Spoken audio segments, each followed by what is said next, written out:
All right, it looks like we're finally live. Sorry about the slight delay. Not too bad. Hopefully, everybody, if you can hear me, give me a thumbs up. Let me know and test the audio. Actually, hold on a second. Let me get it a little closer. There. Is that any better? Hopefully, everybody can hear me. Maybe not. Let's see. How's this? Is this better? All right, audio is good. I'll put it back in then. It should sound better this way.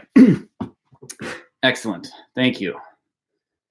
So, yeah, as people are filtering in, we have a special announcement today. Plus, we'll open it up to open Q&A, of course. So before we get too far into it, these can kind of get a little hectic. Last time it was a little difficult to kind of wrangle and maintain control of.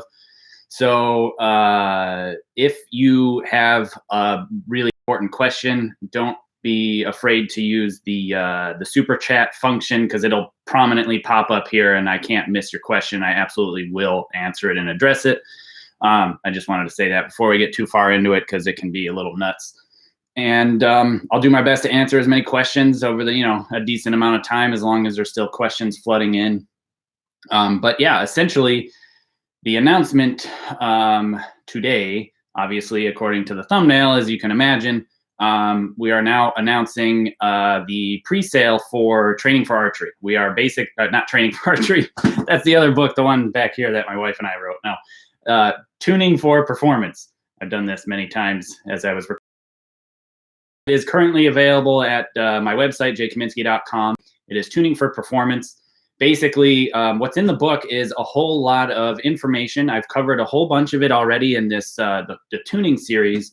But there's a lot more in there that I've added. If anyone has ever had my app to Tune, the information in this book is much different, totally revamped, way more thorough, and beginner to advanced friendly as well. My wife actually proofread it as a complete new person and had no real technical experience.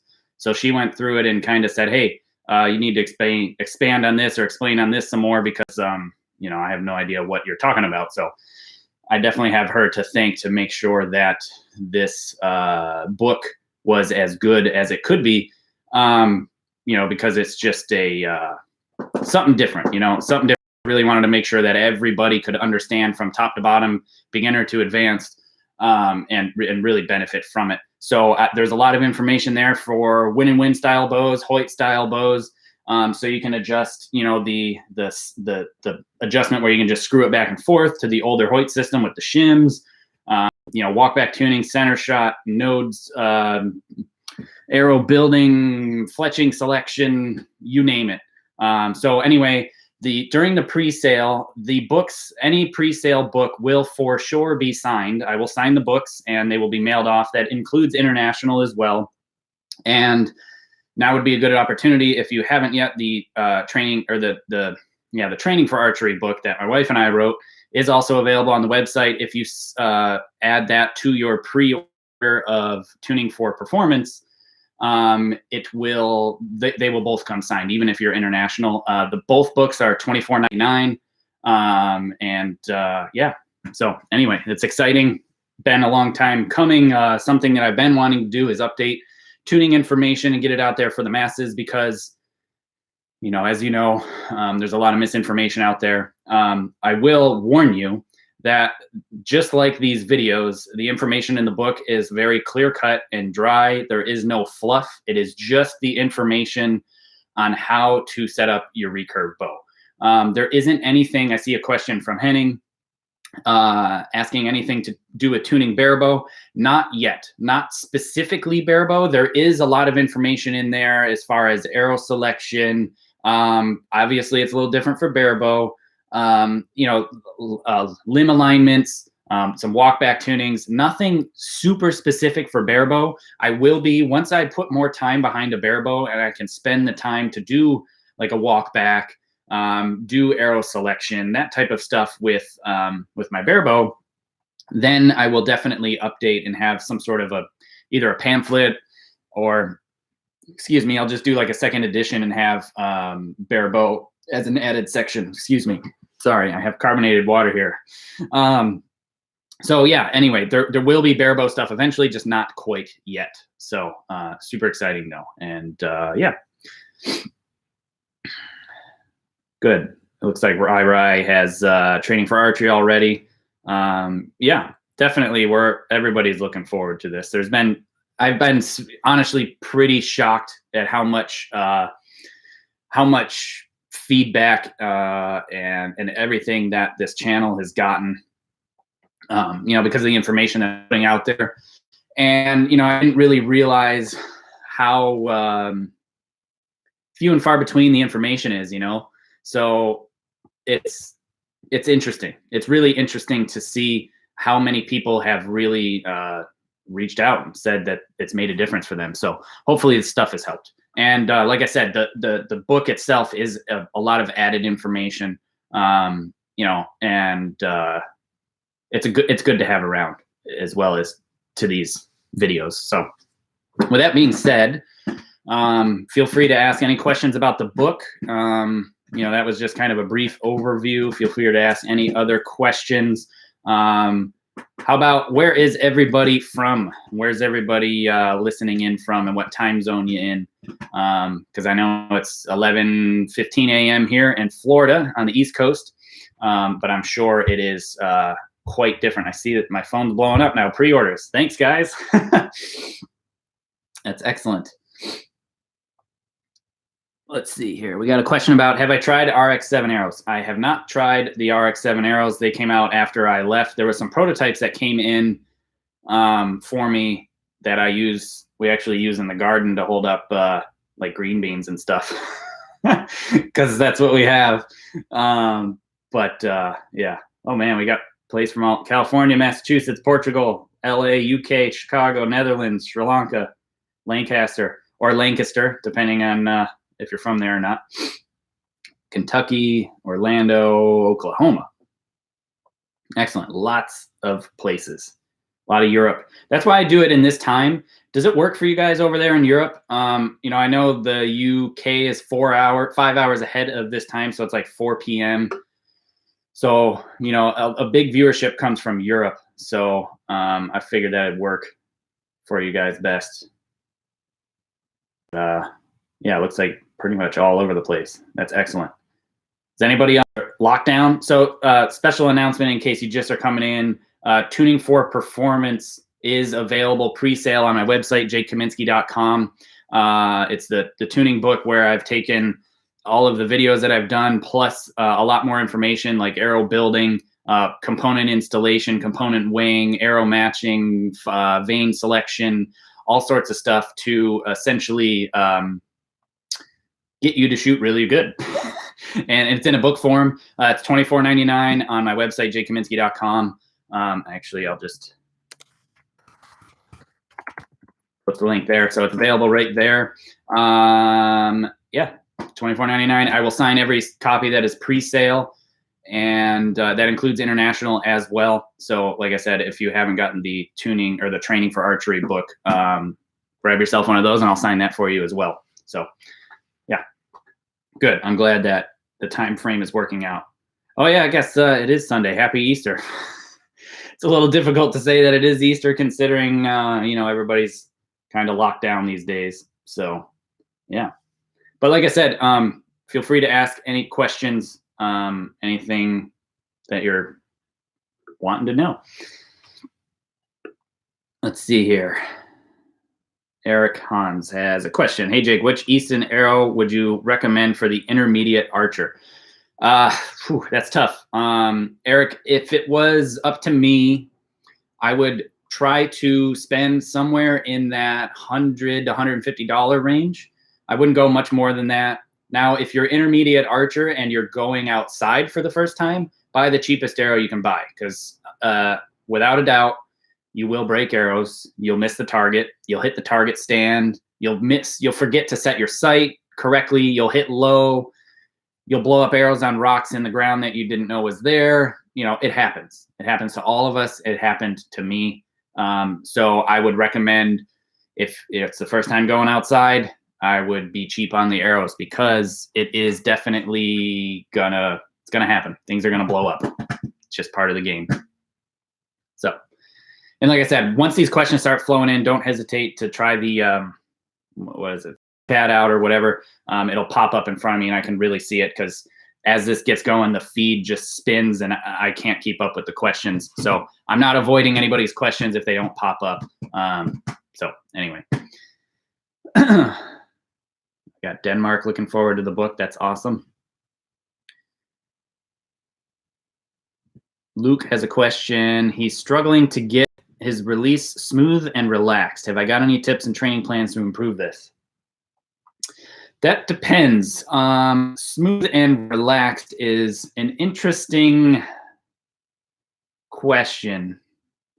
Now, it's not necessarily relaxed. The only thing that should be relaxed is your fingers itself. Obviously, that kind of drives and let the string cut through your fingers, but everything else is not relaxed. You have to maintain the tension in direction. You have to maintain the bicep tension into your anchor. So there's a lot of there's a lot of tension that you have to keep. So I wouldn't necessarily say that it needs to be relaxed. Your fingers are the only thing that needs to be relaxed, and that's just the flexors part, because you should be squeezing your finger spacer all the way through release and follow through. So that's definitely something to not do. You don't want to be too relaxed. Now, as far as smooth, you just got to let that string just cut through your fingers, and you can practice it like this, like I'm doing right now. You pull, and you want to feel when you let go, your hand kind of follow along like this and finish the shot. So like that. I mean, it's tough. You can do it just without a bow, with a stretch band, whatever. You want to just try to get this motion ingrained over and over and over and over and over. That's the best thing that I could say for now without seeing a video of you. Speaking of videos, I do have coaching on my website as well. We can do face-to-face video chat. I've had a few people take advantage of that. That's actually been really beneficial to people. Also, there's this thing called video coaching review. So you send me a video of you shooting from many different angles. I will review it and give you a 30-minute response video where I've got picture and shooting alongside of me explaining it, and then I swap them back and forth, bring up videos of me shooting, trying to explain to you how to do certain things.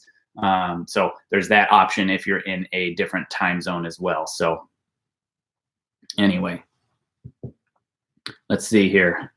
Era has a question. As an intermediate archer, would it be worth it to spend a lot on a new Formula X? They're asking me if it's worth it to spend the money on the Formula X as an intermediate archer. That depends, Era. I mean, are you willing to be fully committed to the Hoyt line and the Formula limbs forever?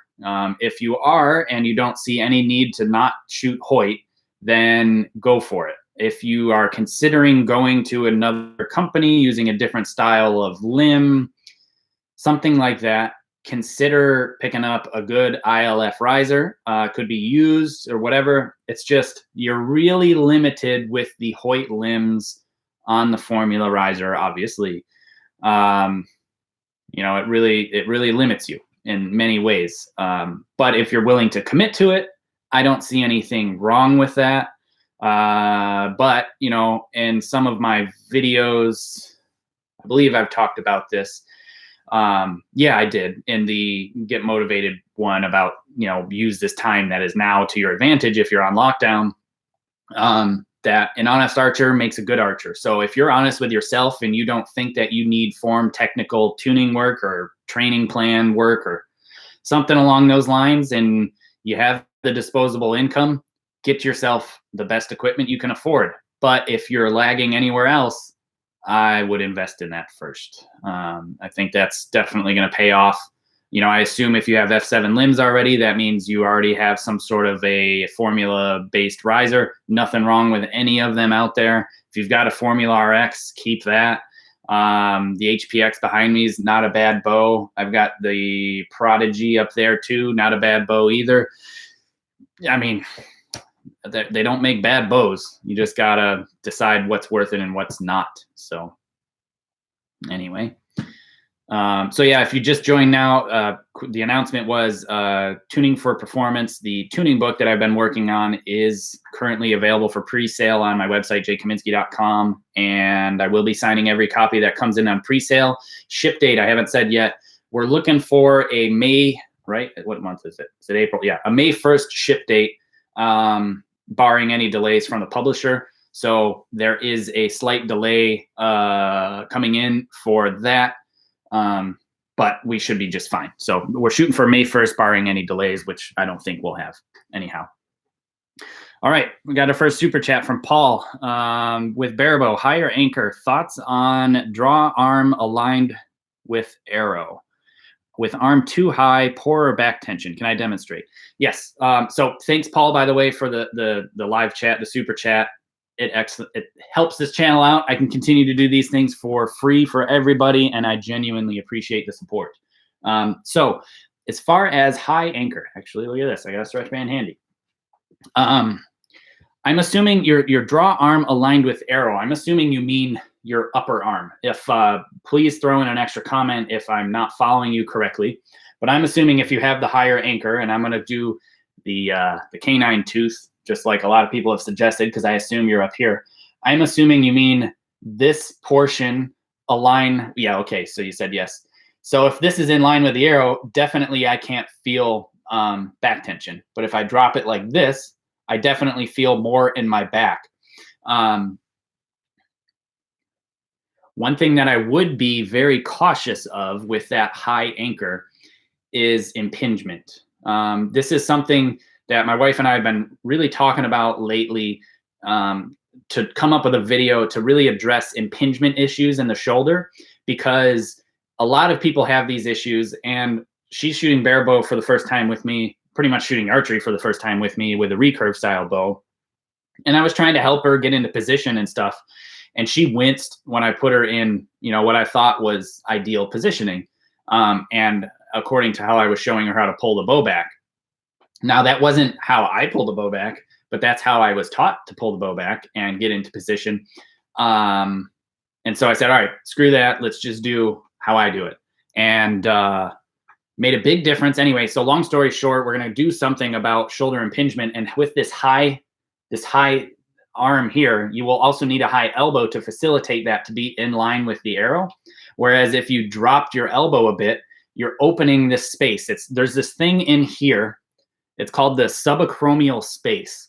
And basically it's about, I'm pretty sure Heather, forgive me if I'm wrong, chime in here, but I'm pretty sure when it's in your optimal position with proper posture, it's about the size of a pencil is how big around the space is. And everything that runs, there's blood vessels, there's nerves, there's tendons, there's all sorts of stuff that runs through that space. And when you go from proper posture to improper posture, that space goes from this big to this big. And then when you lift your arm up and you're closed in like this, or even worse, up high, that space goes to nothing. And then you're pinching all these nerves and everything. And that's ultimately, yeah, she says 9 to 10 millimeter space. So really small space for so many important things to go through. And you can get this awful impingement. So in my opinion, I would not shoot with a high draw elbow. Actually, I just did a video coaching review for somebody who really set up like this, like Korean style, or like Eastern European style, really high up, and then they would come down and draw. And just doing that closes your subacromial space to 0. And that person was actually dealing with impingement, diagnosed impingement, not just pain. They went to a physical therapist and had the symptoms. So I would avoid high elbows at all cost. I would not go above neutral. I would not go in front of 90 degrees, especially in the setup position. Ideally, I'm going to tell you now, this wrist right about the chin height. So right here, I don't care what this does, just a good, comfortable position to really prevent that impingement from happening. Now, demonstrate how to do that is very simple. You just go from high elbow to low, just drop it. It's an extra maintain your alignment or your structure, and your alignment and structure may get better.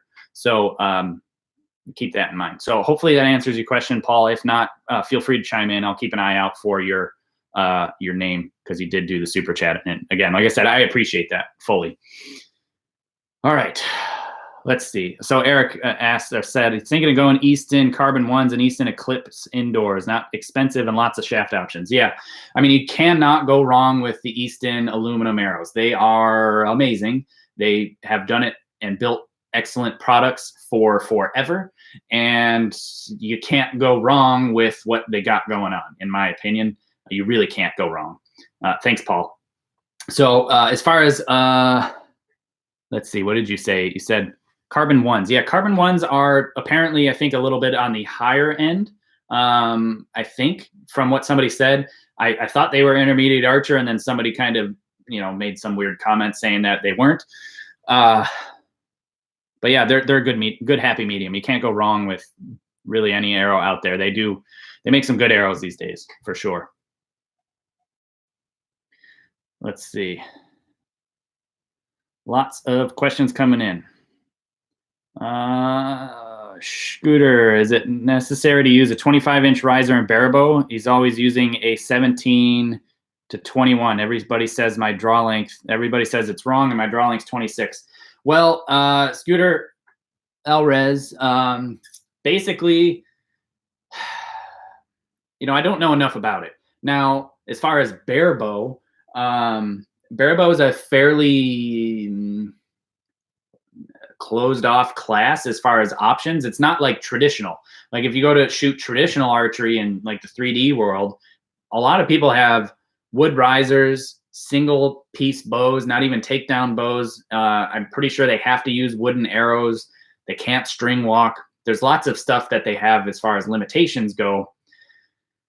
So, it comes down to what your goals are. Do you want to get into world archery Barebow or not? If you do, I would recommend picking up a 25-inch riser because it's going to be a bit more forgiving for you, especially if you're going to get into string walking, because you're just going to overload that lower limb with if you're shooting a 21-inch riser, you're looking at the longest length bow you're going to have is 65 inches. If you're going down to 17, you're looking at even tighter. So it's really going to stack hard. You're going to overload that bottom limb and potentially have some issues. So I'd be careful there. Like I said, picking up a good 25-inch riser, you can't go wrong with them. The two, they're newer that we're using, but my wife's got the ATF and I've got the TFT. I mean, pretty much any ILF 25-inch riser is going to be great. You can make them all work. There's some limitations here or there, but from the big name manufacturers, you can't go wrong. So let's see here. Am I going to do a video about grip making? So I do already have a video. I think it's on this channel. Not entirely sure. It was from a Facebook Live where I did grip making. But yes, I will do another standalone video on my thoughts on grip making, what to look for. Actually, I have a couple bows coming from Win and Win with some grips, the newer stuff. And I've been intending to build a grip for my wife, and I want to build a new grip for myself for Barebow, much lower risk than I did use in the past because of the string walking. So I definitely will be doing a standalone grip making video that doesn't have all of the distraction of the live format. Yeah, thanks, Heather. So Heather posted the link to that grip building video. So I don't know if you guys can see on your end and see that her, of course I'm going to teach you to build your own grip. Maybe we can teach everybody at the same time. But essentially, and it's all wood, so it'll be much better for us. So if anybody out there is looking at building a grip, I would start with a wood platform if you can get one, because they're solid all the way through. Because the plastic ones,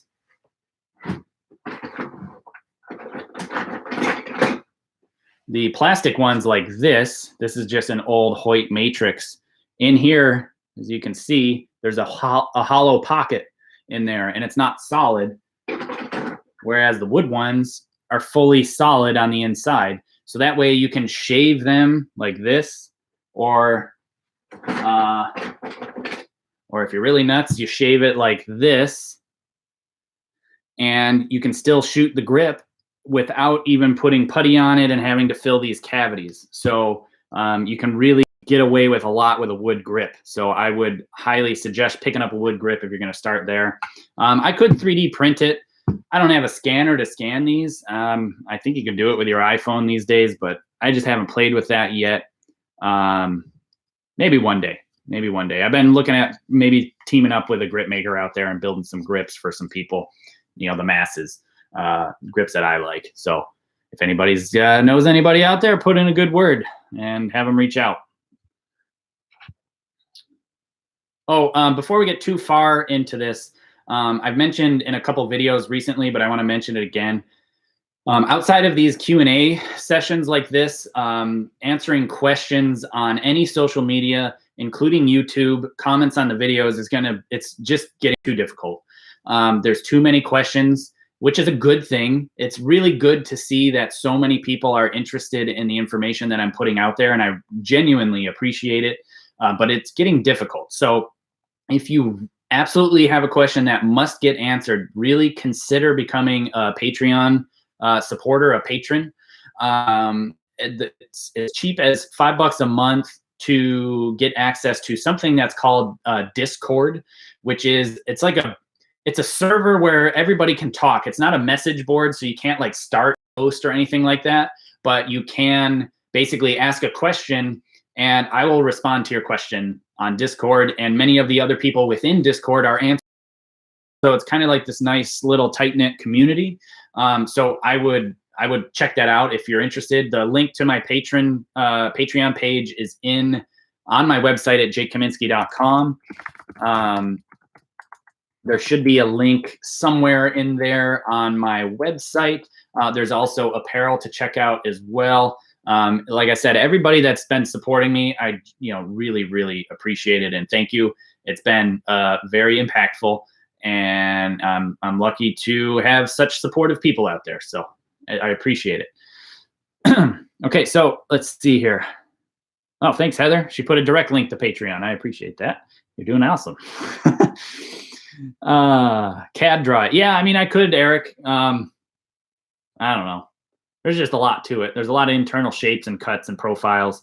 I could do it, but that's for my own personal uses, and I don't know. I'd rather just make it out of wood. Wood has a really nice feel, and I think I've only got PLA at the house right now, and in Florida, that stuff warps in heat.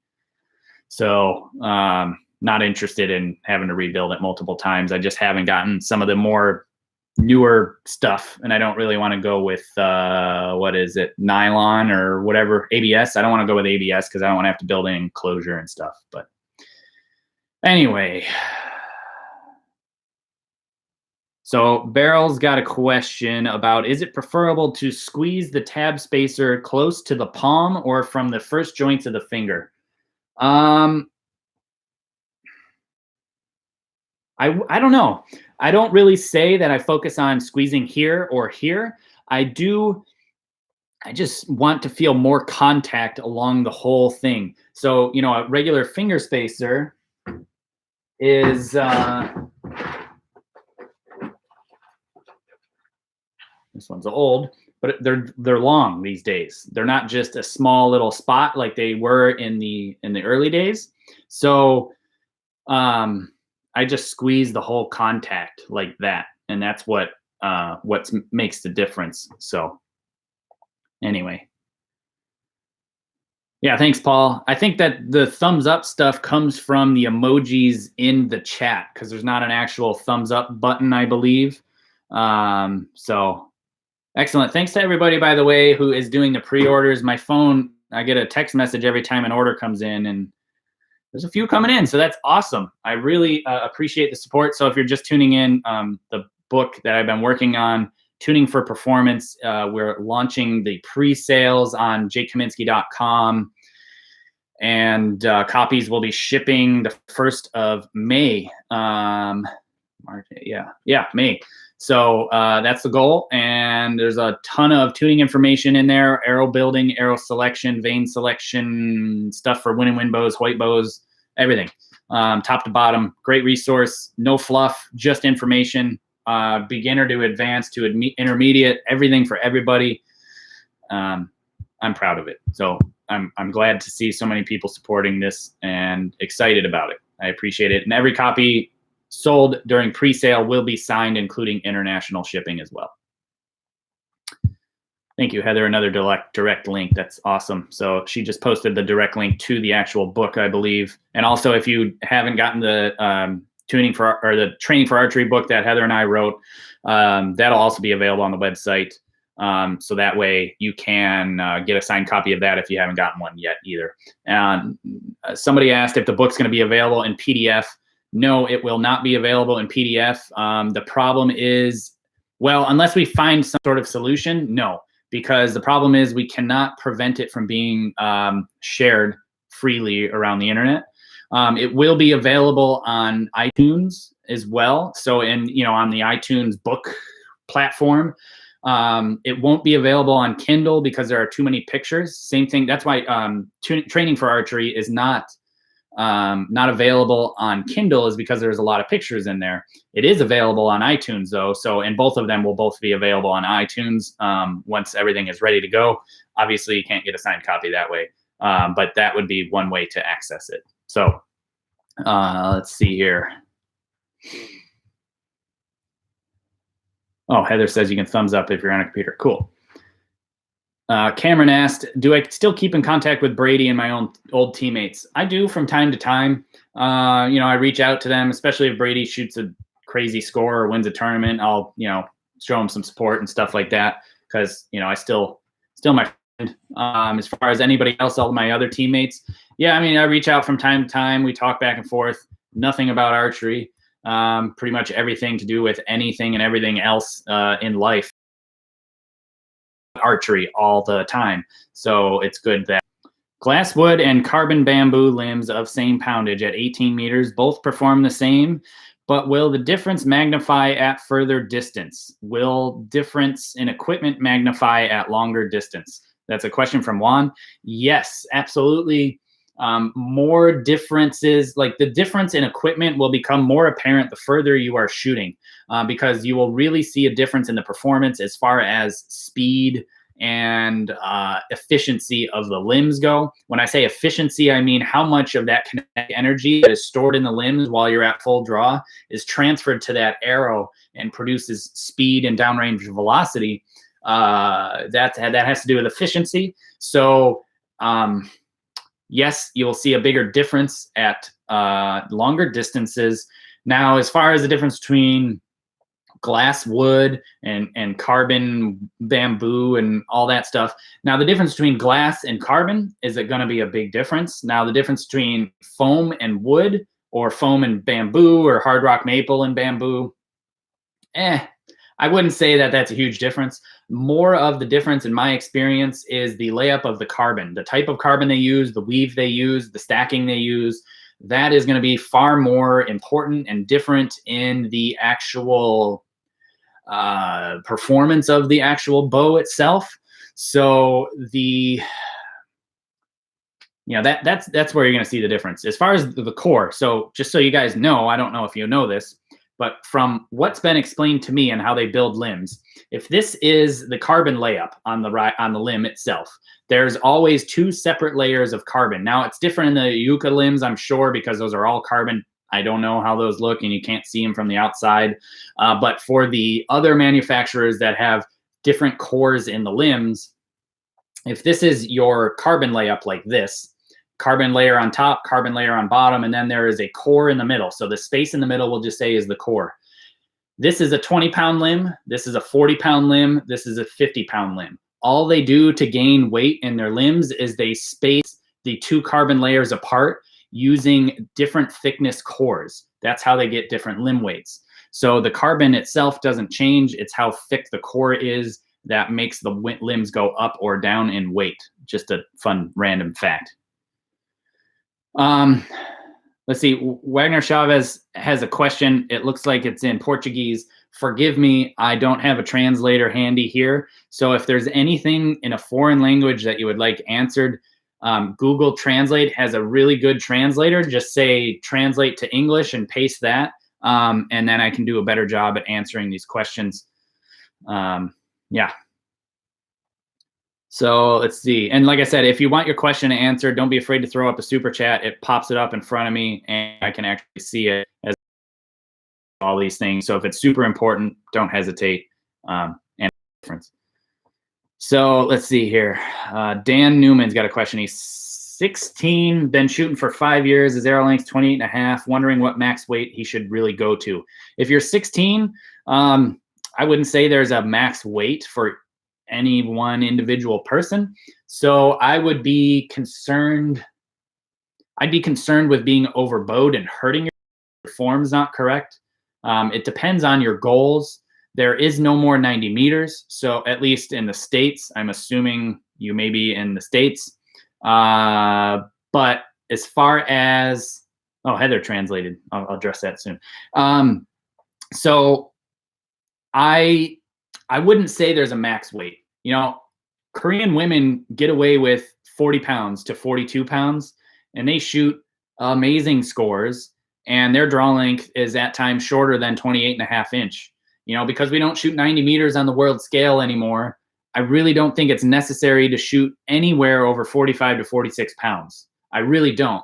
When I switched to Win and Win, I specifically went down to 46 pounds max, and I felt so much better. I had a lot less pain. I had a lot less scar tissue and just overall discomfort when I was shooting.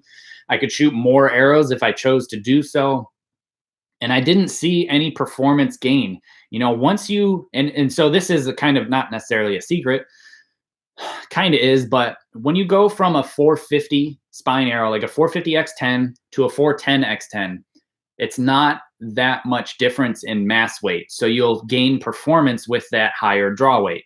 But when you go from a 410 to a 380, actually gain a ton more mass weight. So you lose that downrange velocity because the arrow is much, much heavier. They have to have the carbon way, way thicker. Now, when you go from 380 to 350, it actually is not nearly the amount of jump. And that's because they use a different modulus carbon in that X10 to get it to be stiffer. So it's a higher ton carbon to make it stiffer. And with higher ton carbon, because it is stiffer, they use less of it, and that means less weight. So I would, I'd just be careful with that. You don't need to go too high. I wouldn't shoot anywhere over 46 pounds anyway. You know, that's the best information I could give to you. So, so Heather translated from Portuguese and just said that, you know, thanks basically. So I appreciate that, Wagner. Anyway, or his name wasn't Wagner. Excuse me. What was his name? I don't remember. It's already gone. Oh yeah, it was Wagner. Anyway, let's see here. Bob Kirk. Oh, thanks. You're welcome. I appreciate the support. Dan, does the bow poundage change the node point on the arrow or just length of the wear mark on the arrow? Bow poundage doesn't really do anything for contact or the node. The bow poundage will change the way the arrow flies, right? It will break down the spine more. So if you're shooting more bow weight, you will need a stiffer arrow to control that bow weight. And then you're back to square one with the arrow only touching a certain amount of the actual bow. When you have a properly tuned arrow, or bow and arrow together, you're always going to have about this much contact on the arrow, and your knock will always bend around the rest itself. So there's like this ratio, this thing that fall into where the wear pattern and the contact pattern has a direct relationship to how the tune of the bow is. If your tune's way off, then yeah, your contact's going to get longer or shorter depending on. But when you have your dough set up properly, it's all basically the same, at least in my experience.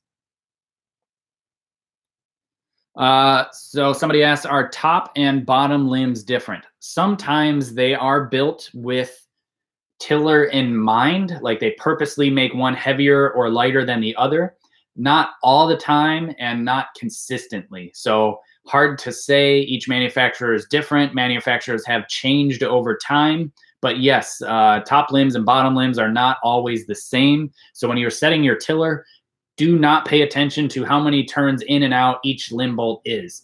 They're going to be different. Just let them be different. Set your tiller split to how you want your tiller split. Now, if one limb was bottomed out and one limb was all the way out, or the limb bolts rather, then I would say, okay, there's a problem, something messed up in manufacturing. Maybe the bottom or top limb is about to fail or break. Then I would say, yeah, be concerned. But otherwise, don't even worry about it. If one's 5 turns out, one's 4 turns out, who cares? Not a problem. Just set your tiller how it's supposed to be and call it a day.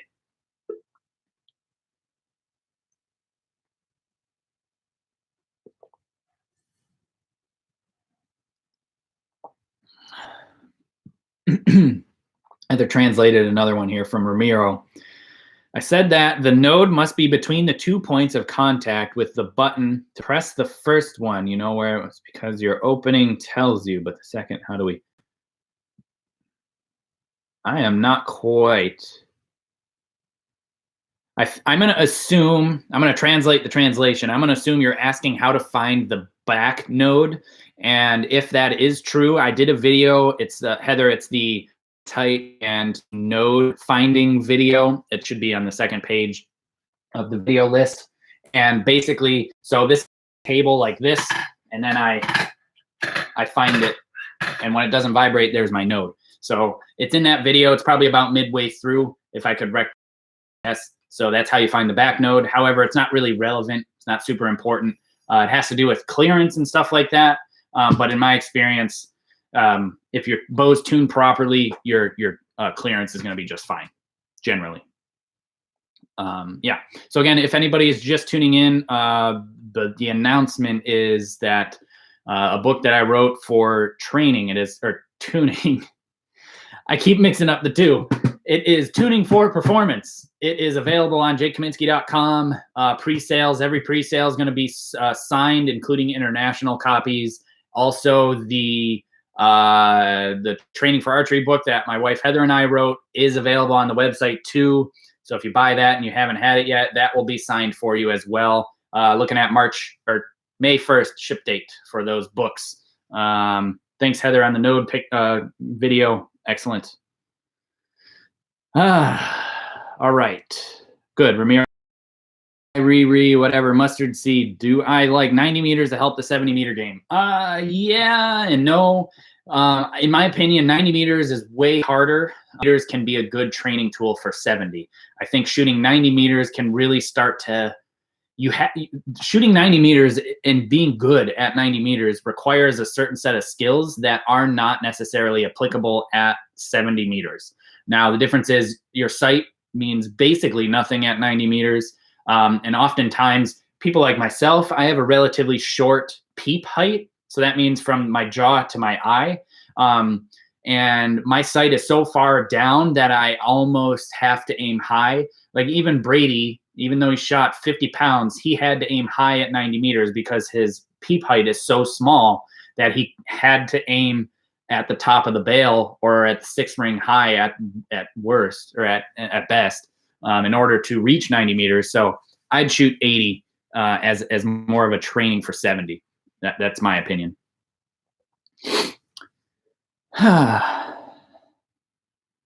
Let's see. Becky's got a question. Do I ever change my clicker for longer, or do I set up an anchor and then tilt back? I wouldn't say I tilt back. It's more or less just aim higher. There is a shift like this, more in my rib cage than it is at my hips. So I'm not tilting here. It's more of a shift here, just a little bit, because it doesn't take much. This type of clicker, yes, I would move my clicker all the time because it's micro adjustable. It's the only one on the market that I worked with AAE to design. Basically, what I would use it more commonly was if I was having troubles getting through the clicker. So if I would, each click is 0.03 of an inch. So I'd go, okay, 3 clicks. All right, I moved it 3 clicks, and then I realized, oh wait, I'm not keeping my bow shoulder as low as it should be. And then all of a sudden my clicker's clicking too fast. 3 clicks back, I'm in the same place. Actually, technically 4, because there is a click of backlash built into these things. just the way it ended up. So there is 1 click of backlash. That means I have to go, if I just move the clicker back, I have 1 click that it doesn't move, and then now it starts moving again. All sites except for the TrueBall sites have that, by the way. But the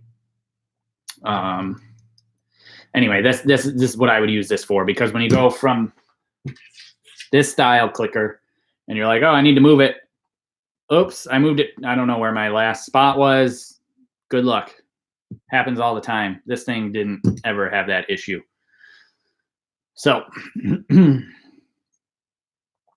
Andreas has a question. What is the difference between American and Korean tuning?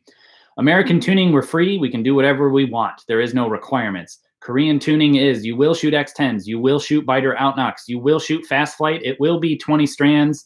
You will shoot a 70-inch bow. You will use 6-inch extension, 10-inch V-bars, 30-inch long rod, more weight on the long rod than the side rods. You will use a 23-centimeter brace height, period. A 120-grain tungsten point as well, period. That's their tuning.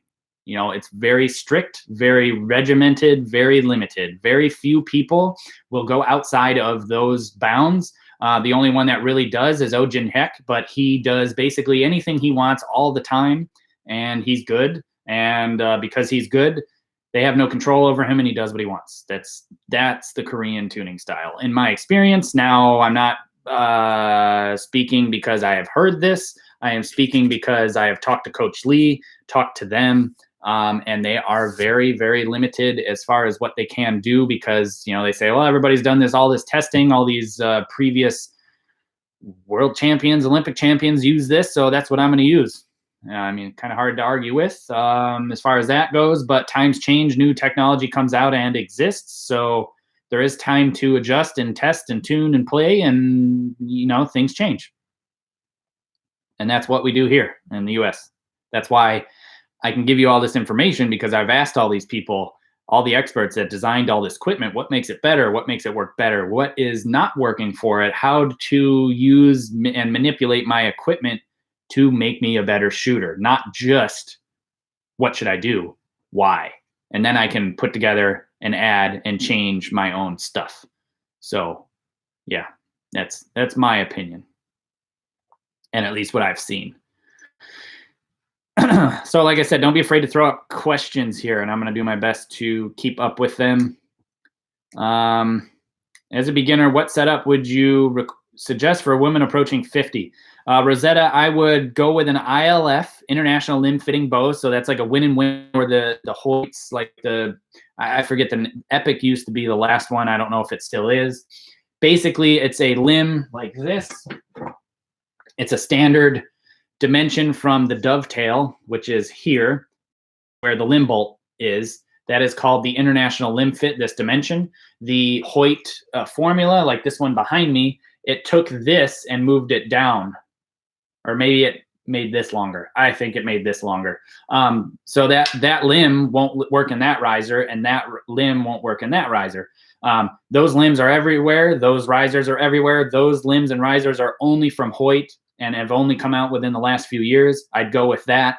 Used equipment you cannot go wrong with. As far as anything else, it's kind of a little bit more detail-oriented and kind of individual for each individual person. But that's what I would suggest. Also, because we've progressed a bit, I want to remind everybody that anything social media-wise, including comments on YouTube videos, are becoming very difficult to answer. So I'd encourage you to check out my Patreon page and my Discord server. I will answer your questions there.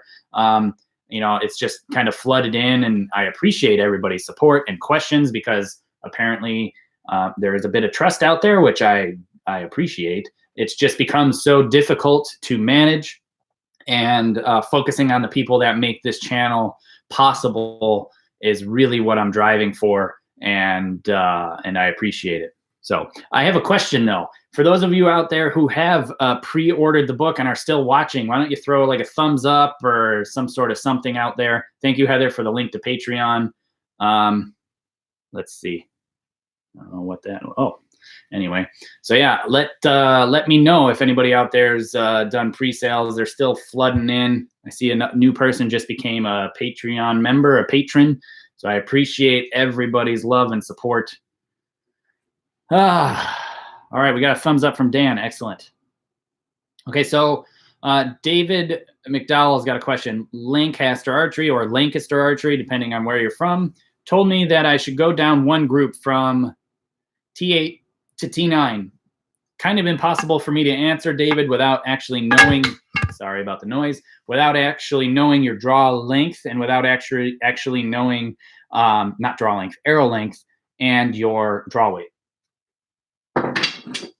If they said it and your tune's not working right, they may know. I do trust the people at Lancaster Archery Supply, especially if you're calling them over the phone. I don't know if he's going to like this, but specifically ask for Dan Schuler, ex-teammate of mine, good friend of mine, and good guy. He knows his recurve stuff. So if you got questions, technical stuff, ask Dan. Ask for Dan Schuler.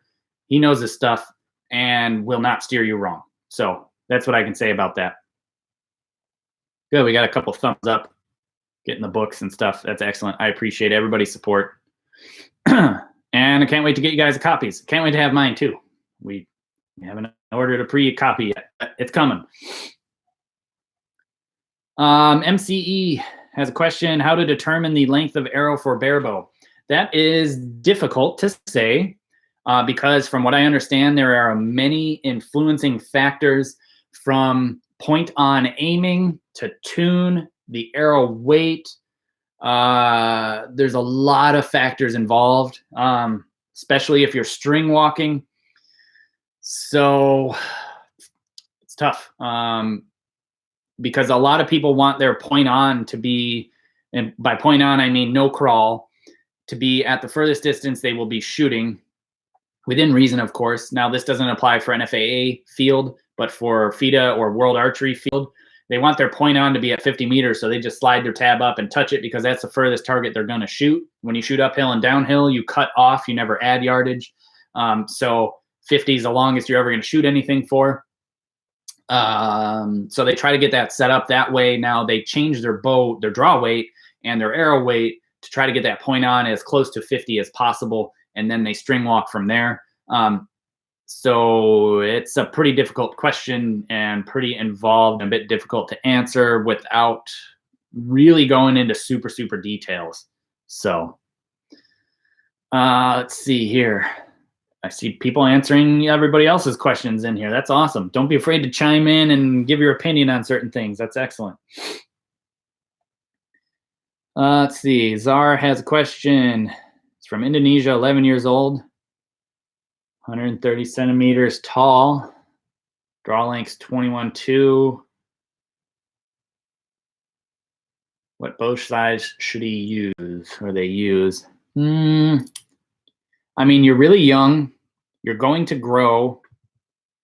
In my opinion, I mean, a medium length riser, like a 25.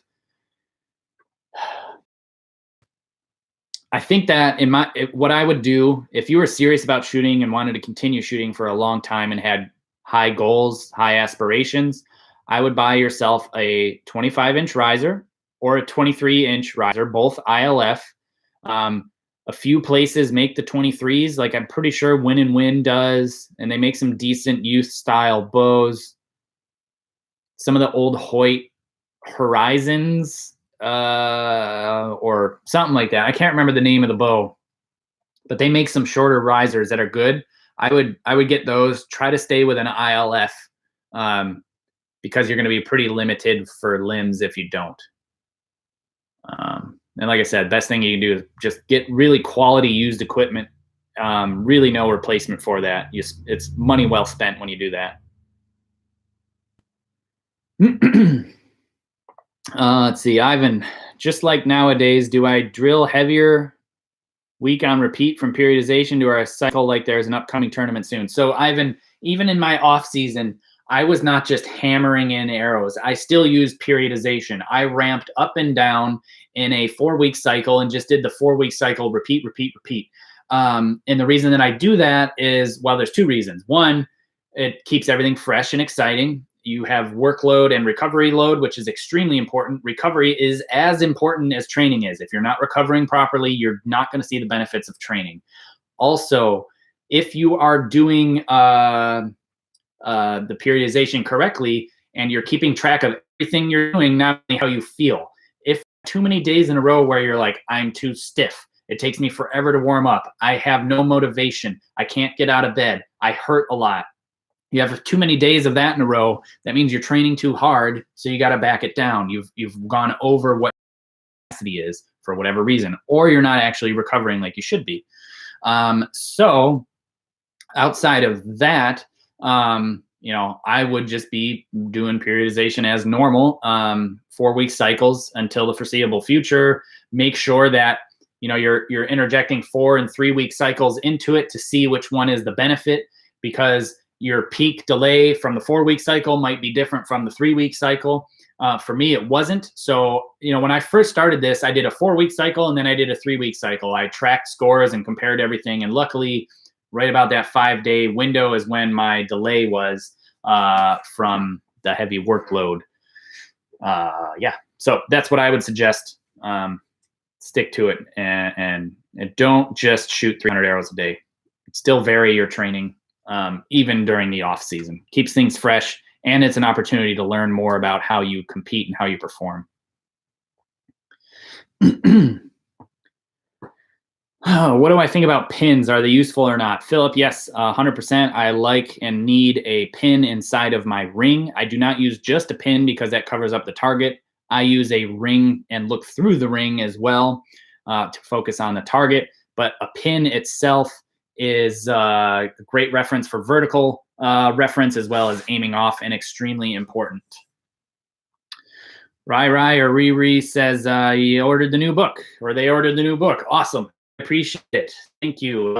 Again, those of you just turning in, pre-sale for Tuning for Performance is available on my website, jkaminsky.com. Every pre-sale copy will be signed. It's $24.99. Even the international orders will be signed. Looking at a May 1st ship date. And if you get a training for archery book that Heather and I wrote, then yes, that will be signed as well, in case you haven't gotten a copy of that too. And that also includes international. So anyway.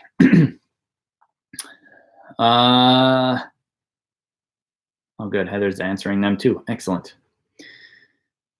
Andreas, do I recommend or not pin knocks? I do. I use pin knocks all the time. These arrows, there's pin knocks.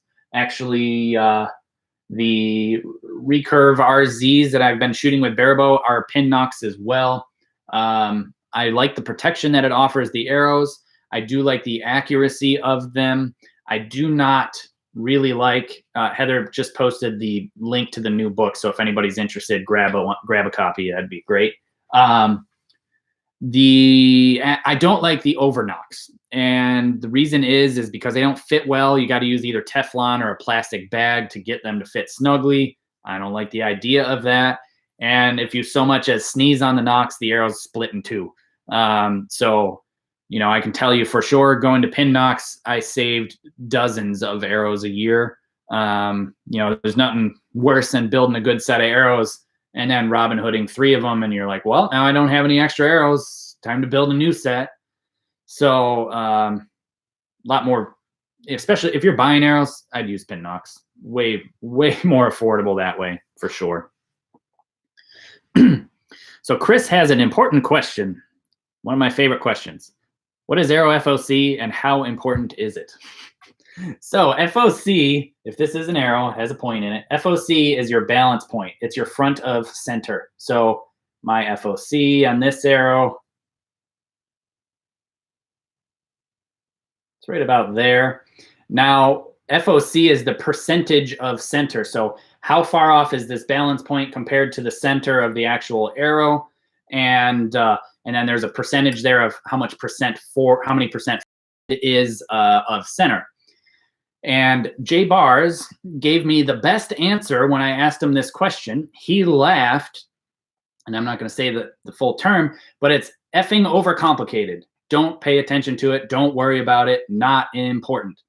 was important back in the day when everybody used ACC arrows, when that was the hot arrow, or they only had aluminum arrows, because back in the day, when you were shooting ACCs, they had the choice of picking a light arrow versus a heavy arrow with the same spine. And then it was really important to make sure your FOC wasn't really far outside of the norm, because then your arrows would either blade in air or parachute in air as it was about to impact. Don't even worry about it. If you know, when I say standard component weight, that means anywhere from 100 to 120 grain point, with the exception of like an ACE or an all carbon arrow that is very light and light spined. You're going to use like a 60 to 80 grain point.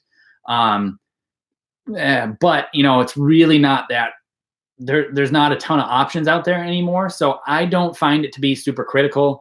You know, once you get up in the adult sized arrows, it's all going to be just fine. Now you go to youth, and yeah, FOC can be relevant, but very few youths are shooting 60 meters, where FOC is more important at a long distance, right?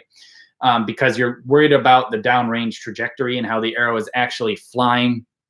You know, but as far as anything else goes, if you're youth, you've got way more important things to figure out, including form and that stuff, instead of otherwise. So I see a lot of people saying they got pre-orders in. That's awesome. Thank you guys. I appreciate it. Marco's got a question. Any advice on dealing with calluses? I'm going to assume that potentially they're getting too big. What you can do is file them down. You can use some really, you know, some sandpaper and just kind of scuff them up. You don't want to make it raw, because then you've cut too much off at once, but maintaining them so they don't get too big and ugly and in the way and too hard. Because as they get really built up, you're going to start to lose feeling in your fingers. You do have to have some sort of a callus, but not super important. What's more important is you need to maintain them. Don't let them dry out. Don't let them crack. It's really, really important to just maintain them so they don't get out of control and out of hand.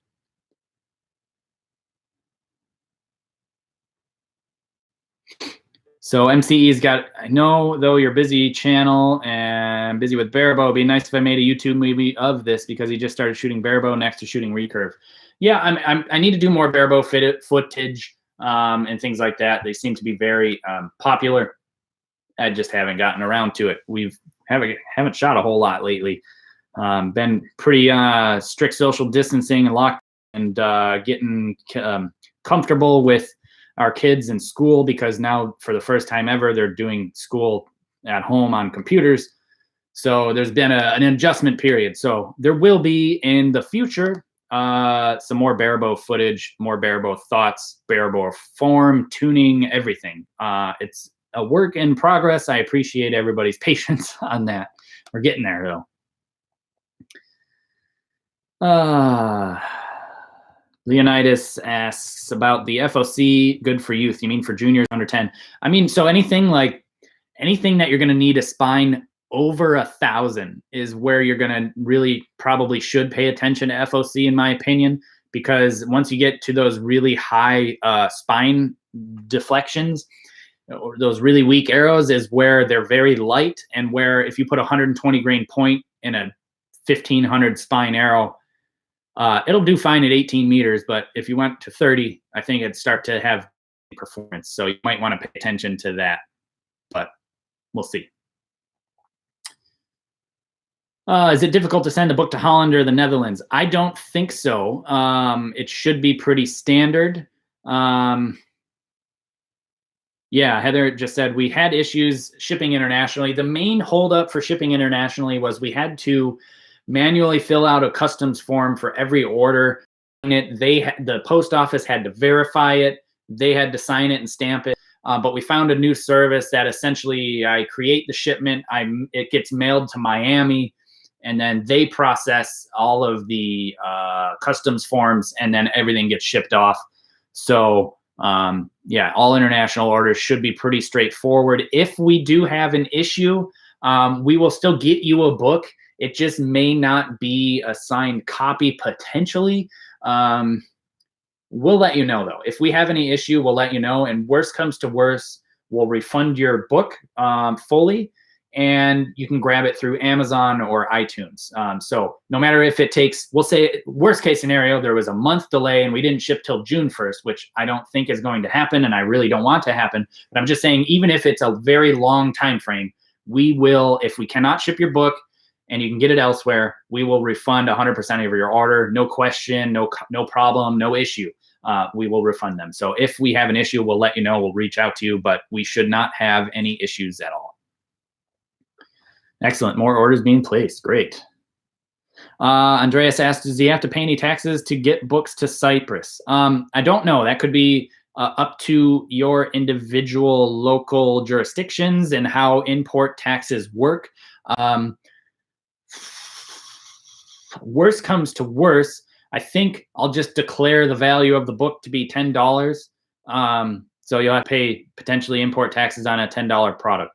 But it's a paper good. It's a non-consumable. So it may be taxed in certain areas. It may be taxed not in others. I don't know if there's going to be VATs or anything like that.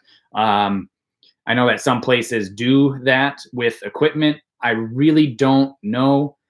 So you may have to look into that to find out. It's difficult to say. So again, like I said, we're open to, and yeah, we'll keep her going for now. How much information in the book is strictly for Olympic archery? He's curious as a barebow archer. So Chris, basically everything in the book is Olympic archery related. However, a lot, as we know, we can use a lot of that towards barebow, but there is not barebow specific stuff in there yet. I will be doing, once I am more comfortable with barebow, instead of just, so I know how to tune a barebow. I know the basic outlines. And instead of me just telling you what I've been told, I want to make sure it works for me 100% and come up with ways and better and different ways on how to suggest you to do it for a barebow. So there will be probably a second edition or an additional add-on to barebow specific. And this may be something, so this is something that my wife and I, well, actually she's just working on, is revamping the app that I have out, Aptitune. We're going to add the new information. We're going to have training areas and some other stuff. There's a lot of things that we've got in the works. So these type of add-ons will be able to be, you know, piecemealed together. We don't have anything live yet or anything yet. All that stuff is coming. So again, like I said, not barebow stuff yet. I want to know more before I share that information. I don't want to just put information out there and claim it to be my own. I really want to understand it fully and display it to you as well. MC's got a question. Can you pay with PayPal? Yes, I believe I think we have a PayPal checkout option still. Heather will be able to confirm that or not.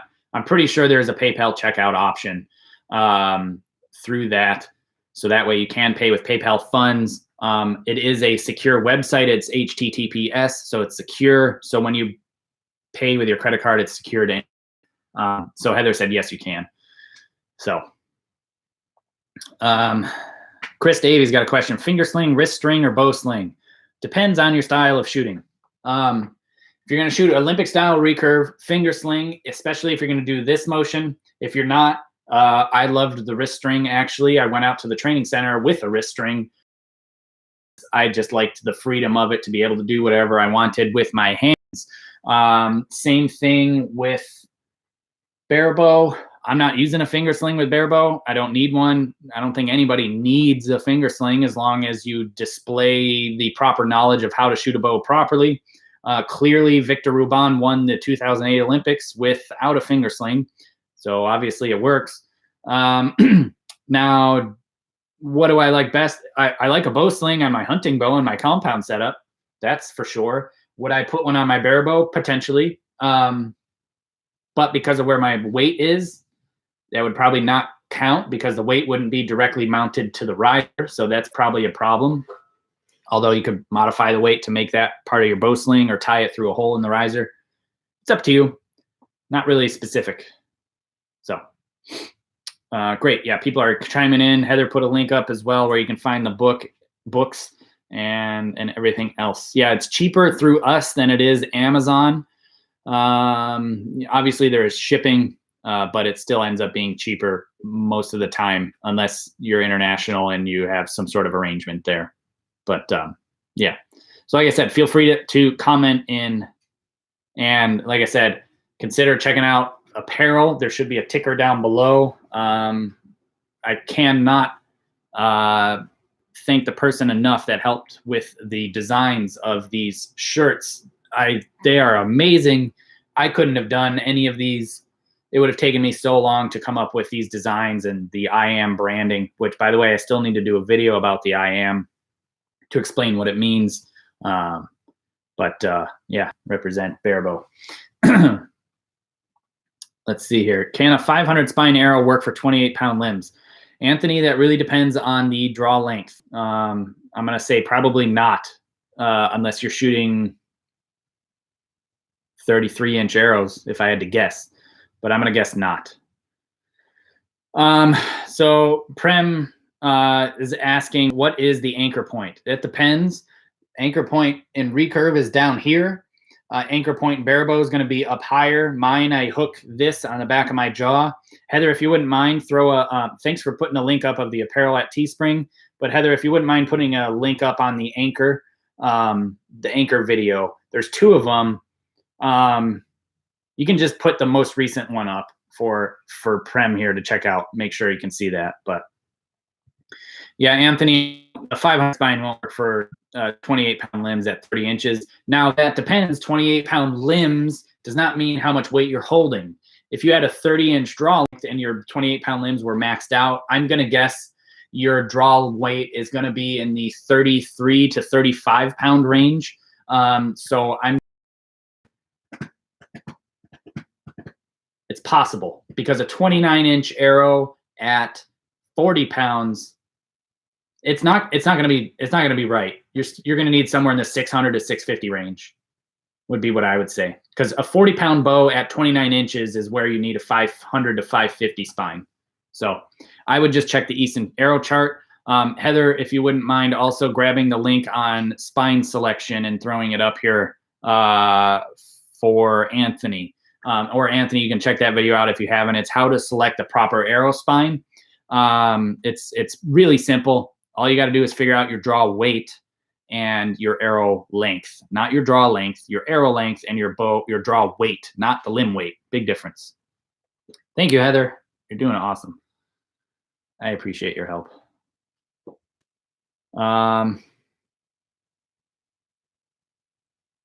So MCE, you can, if you have PayPal, you should be able to do bank transfers or payments through PayPal using your bank funds.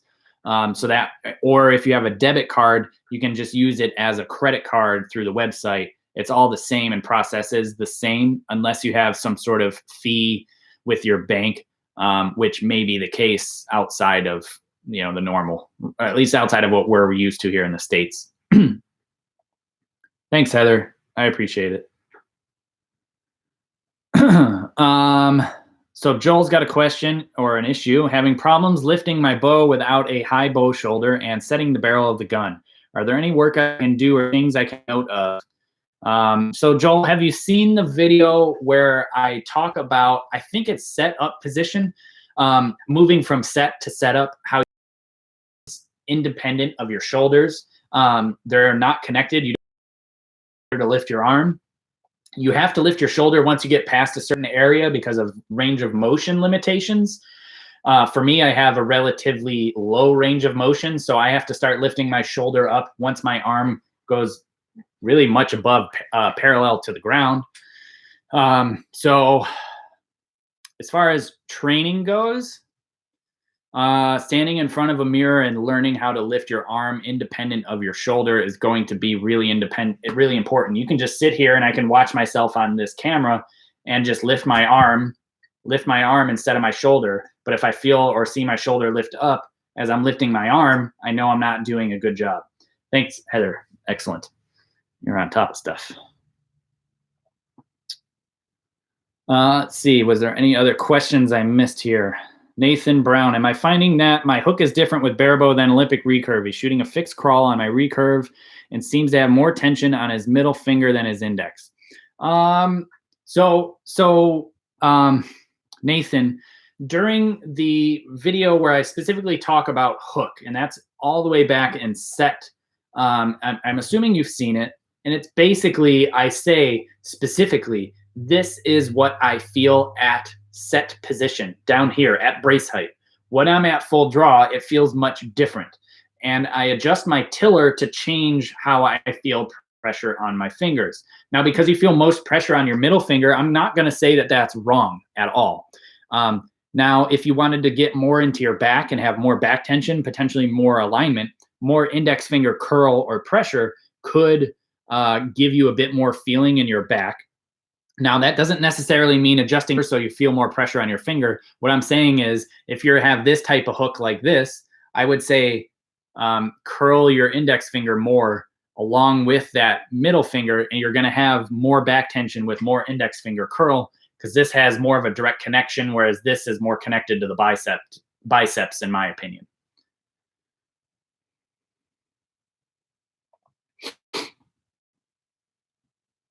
Ryan says, for training during shelter in place, he's lucky enough to have a target. Should he just shoot only, or do I recommend other training as well? Ryan, shooting is important, of course. Do you have the ability to shoot distance or just at blank bail? Now, if you just have blank bail, I would recommend shooting at dots. So you literally take a Sharpie and on a back of a piece of printer paper, make a dot about the size of a dot of aiming at a target or aiming at something. You could use the arrow holes instead of just shooting at the blank bail. That's what I used to do. Or when I lived in California, we'd have flies everywhere and I'd try to shoot the flies off the blank bail, which is fun. And yeah, there's that. And then also you can do SPT, which I did the video of, if you're stuck at home, here's some training tips. Using a mirror, light bows, stretch bands, SPT, doing and using the, where is it? The Astra Shot Trainer, excellent tool. Now is the time to put in the work. Now is the time to make the form changes. This thing will absolutely tell you if you're maintaining your back tension or not through release and follow through. Who out there has seen the video that I did with the Shot Trainer and saw the Japanese guy absolutely collapse and get smacked in the face by the string? Yeah, I'm curious how many people have seen that. And also, who out there is in shelter in place or whatever? I'm assuming pretty much everybody is these days. But anyway, the the Shot Trainer will really make a difference. SPTs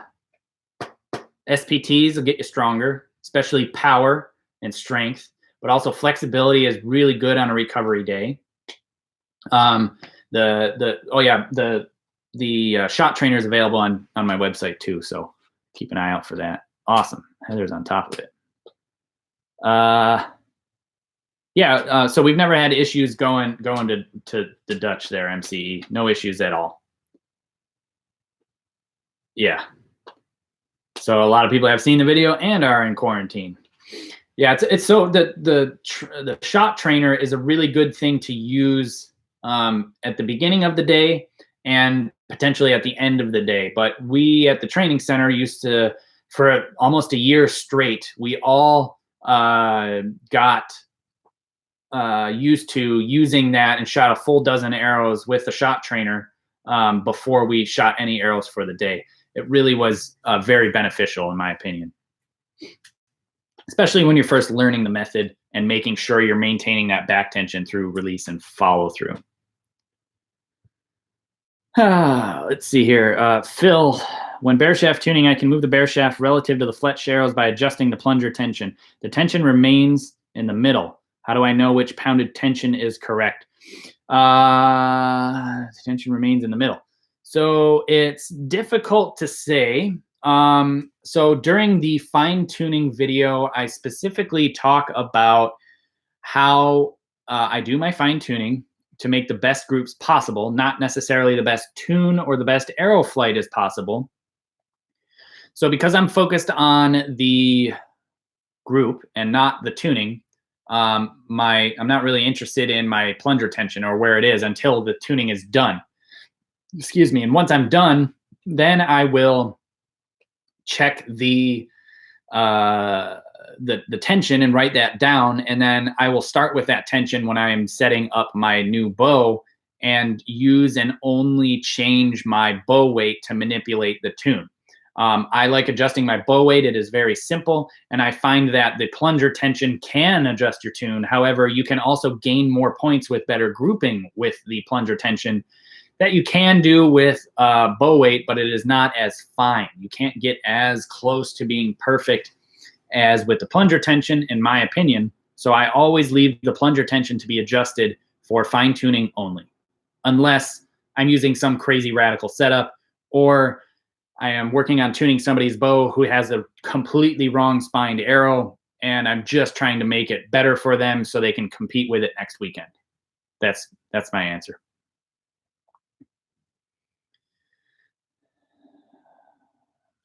Archery Association, is there a tool to measure plunger tension? Not really. Not currently.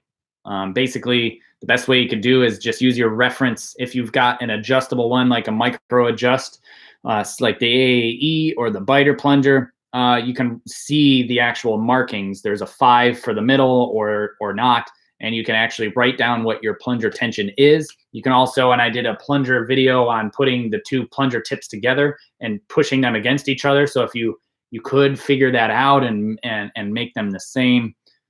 There is no tool out there. Something I would like to do, but I don't think it's necessary. I don't think it's that important of a diagnostic tool to figure out the actual tension of your plunger.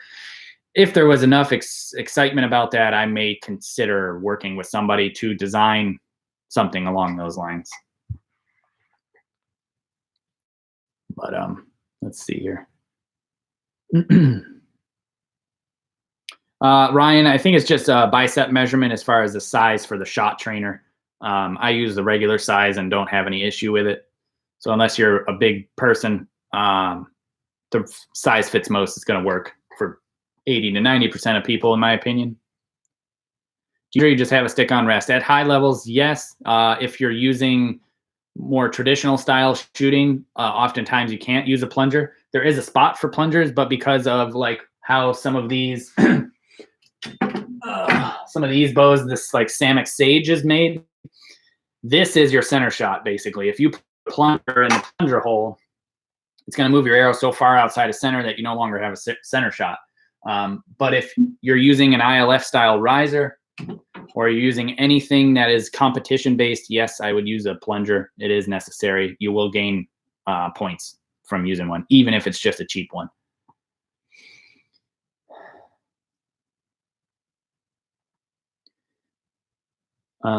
You could use a plunger scale, but you've got to be perfectly accurate with the plunger, how far you're pushing the plunger in, because the further you push it in, the stiffer it goes. So little tricky. Gary asked, what is spine aligned? Spine aligned is a term. So when you're tuning an arrow, like if you're looking at an arrow this, and you're selecting the spine. So the spine is how stiff the arrow is, right? But spine aligned is this, where is the stiffest spot along the radial spot of the arrow. So 360 degrees of the arrow, where is the stiffest spot on the arrow? Victory, and I don't know if any other company, but I know Victory Arrows specifically sticks their label on where the stiffest spot is. In theory, that's a good idea. However, the way I know things is like an Easton X10, we'll say 500 spine. A 500 spine X10 is plus or minus 10 thousandths of an inch, if I remember correctly. So that means that a 500 spine arrow is anywhere from a 495 to a 505, okay? So when you look at that, if every arrow was aligned to the stiffest spot, that means you could have anywhere from 405 or 495 to 505 for the stiffness. And in my opinion, I think I would want all of my arrows to be the same spine, how they are oriented on the bow. So this is something that I do cover in the Tuning for Performance book, is how to basically shoot your arrows in without a $300 to $400 spine checker, to make sure all of your arrows group the same, and how to select your arrows for, like, say if you bought 24 arrows at a time, how you could pick a dozen tournament arrows and a dozen practice arrows, and how to do that without any tools, with just shooting the arrows as arrows and selecting them to have a tournament dozen and a practice dozen. So that's in the book. On that, it's coming out. There's a lot of information, lots of questions, lots of requests. Oh, looks like my connection's unstable, so forgive me if it's dropping off at all. It'll come back. Oh, we're back. So that is what I'm yeah, that's my suggestion, or my definition of spine aligned. Hopefully that answered a question. Obviously that'll raise more questions, but that's the best answer I can give you. Let's see here. Thanks, MCE, for tuning in. I appreciate it. Take care. I will do more Barebow videos in the future for sure. Dan's got a question. When shooting more than 50 meters, do I think using a smaller target face would help improve grouping rather than a full 120? Yeah and no. You know, doing things like that and shooting different size target faces helps keep things fresh. It helps hone in certain skills, but can hurt you more. Like, say if I was shooting 70 meters and I've shot a 60 centimeter face at 70 meters just for fun, you can get into the bad habit of aiming too much really quickly. And so I'd be very careful of that. But it can be fun, can be different. Like, even say, like, people that are dealing with target panic, I would suggest shooting at 122 centimeter face very close. So close that it's impossible to miss the 10 ring. That'll get you more comfortable with aiming in the middle and allow you to move forward progressively, you know, hopefully without some stress, and reducing that target panic freak out.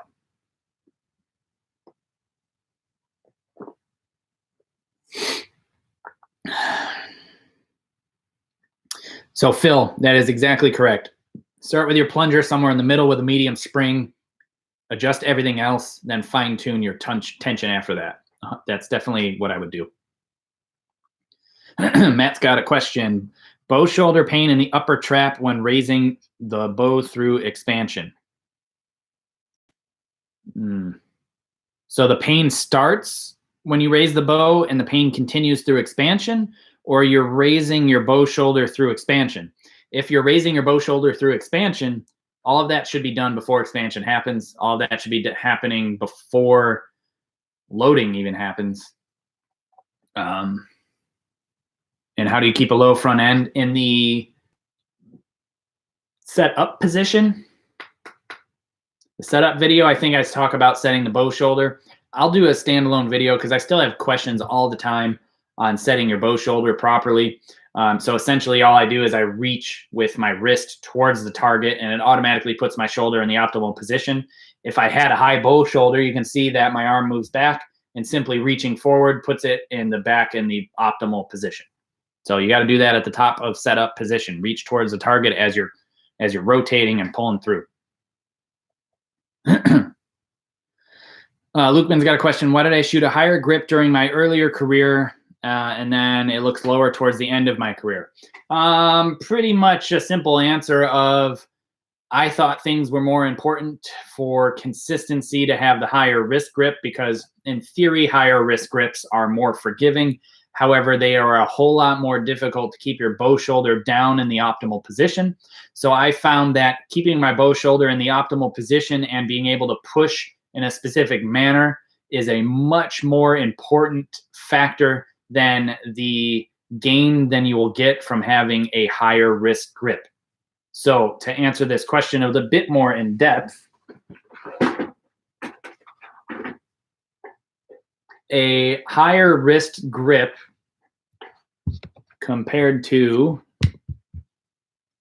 a lower wrist grip, like this one is way low. You can see the difference between the two. A high wrist grip, it takes your pressure point and your pivot point And because this angle is higher, it's shifting your pressure point closer to the pivot point. So if you're different in the amount of pressure you're exerting, like compare this to here, the vertical prep height. This is where my pressure point was. I'll actually mark it.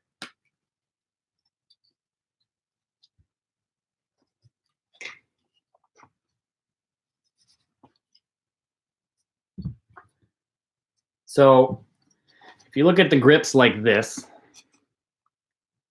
I think you can see. So it's hard with the lighting, but look at the difference. I'll put them at the same height. So the throats are the same. There. Look at how low this one is compared to this line.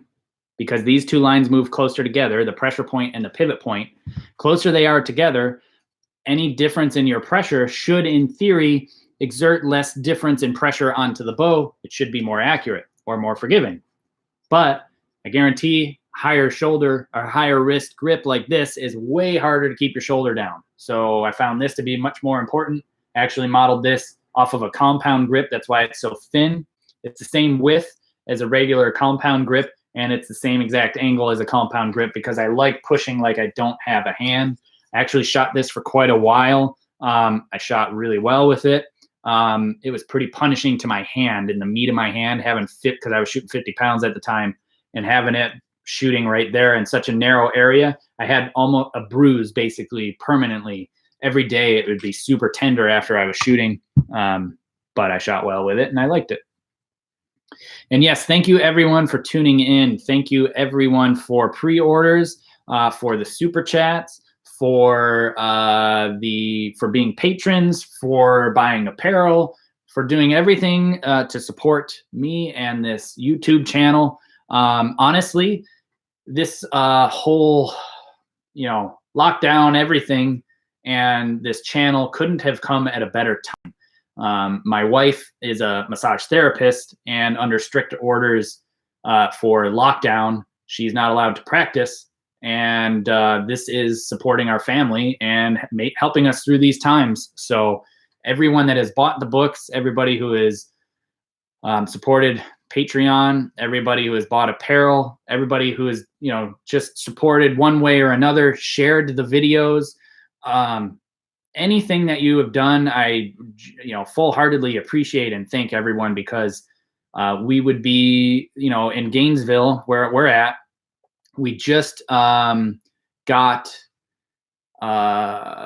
they just opened the mall for food pickup for families in need of food, where you just pull up, they throw it in the back of your car and you drive away. We'd be in that line if it wasn't for you all. So thanks, genuinely. Not only myself, but my whole family appreciates and thanks you. So it makes a big difference and I appreciate it. So,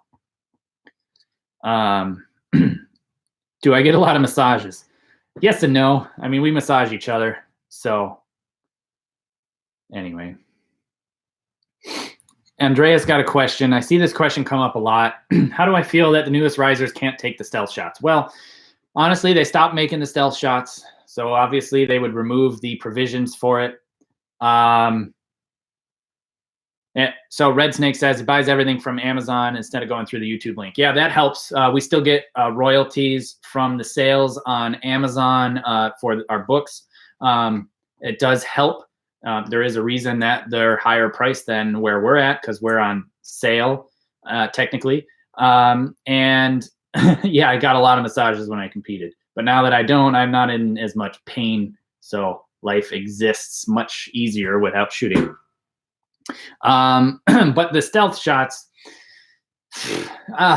it's like, it's disappointing in some ways that it didn't take off. And I wasn't able to do a whole lot with it.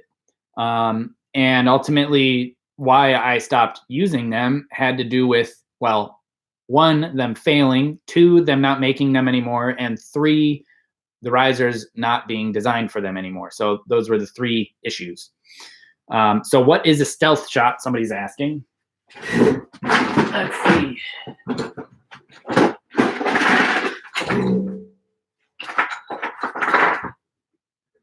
I don't have the actual one anymore. I actually have a pamphlet here. These are stealth shots, right? as you can see, I worked with Hoyt specifically on this. This is actually the original prototype that I made. Really, handy machine work here. But essentially what this is, it's a stealth shot for recurve. So the string would intercept and hit this. The knock would decouple from the string much sooner, consistently. The bow jumped harder, sounded totally different. But what happened with this that I saw of big benefit was the consistency of the knock decoupling from the string every time. So if I made mistakes, there was a lot, my groups tightened up with this. It didn't change my tune at all.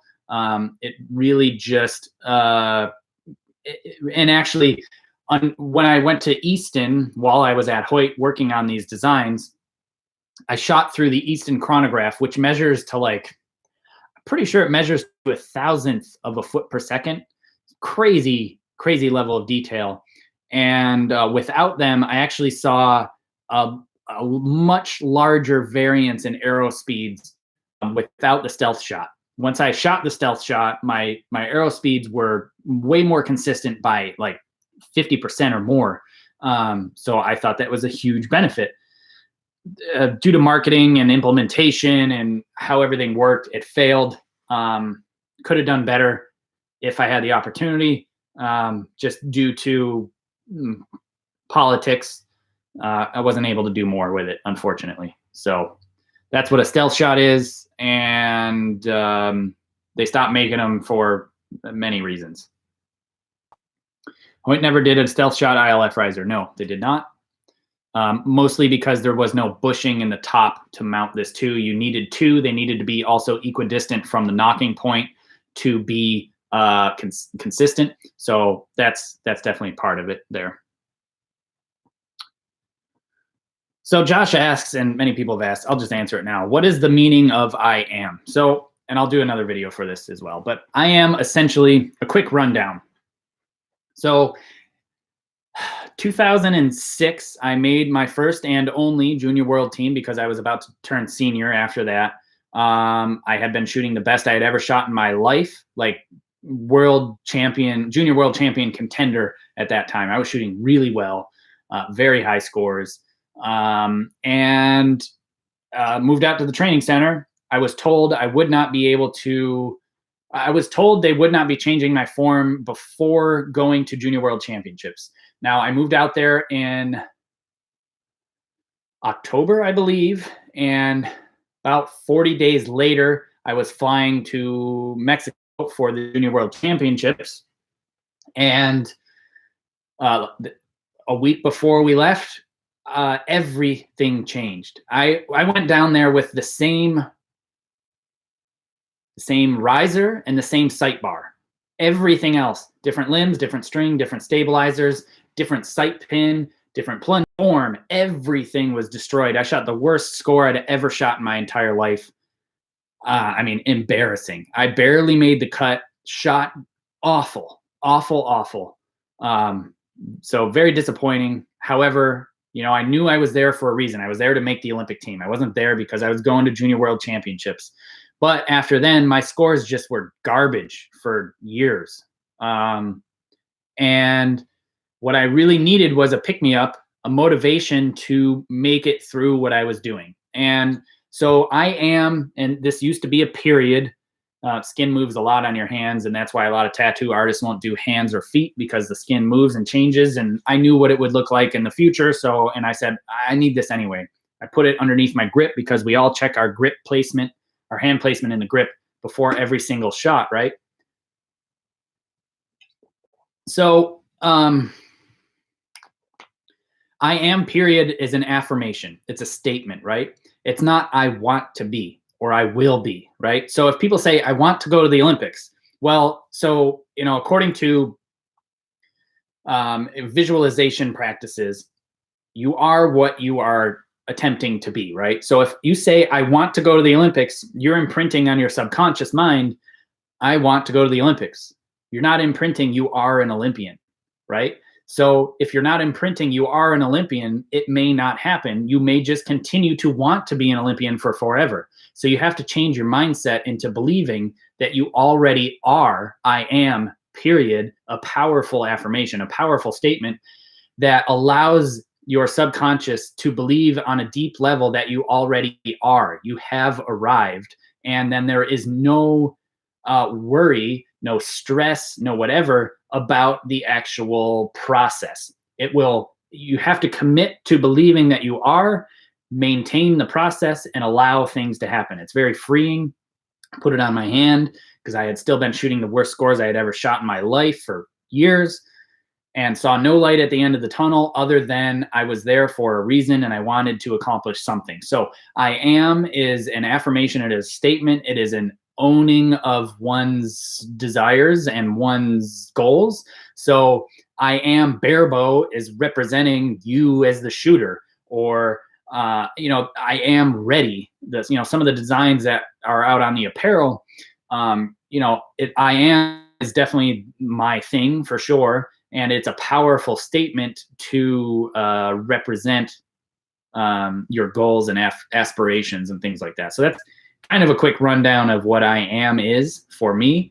And, I knew I could use it in all facets of life, not just archery. I am a husband, I'm a father, I'm a lot of things, and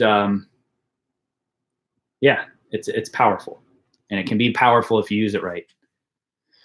So that's the I am story. Ryan has another question. What are my thoughts on the YouTube journey so far? Is it what I expected or anticipated? Have I ran into challenges, pros and cons? So my thoughts so far is crazy. I didn't realize, but I formed a YouTube account or channel in 2006, which is a couple months after YouTube really launched its platform. I started uploading videos when I was first at the Olympic Training Center, and eventually just kind of stopped for a while to focus on shooting. Uploaded the Facebook Live videos to it because people were asking for it. Not everybody has Facebook, understandably so.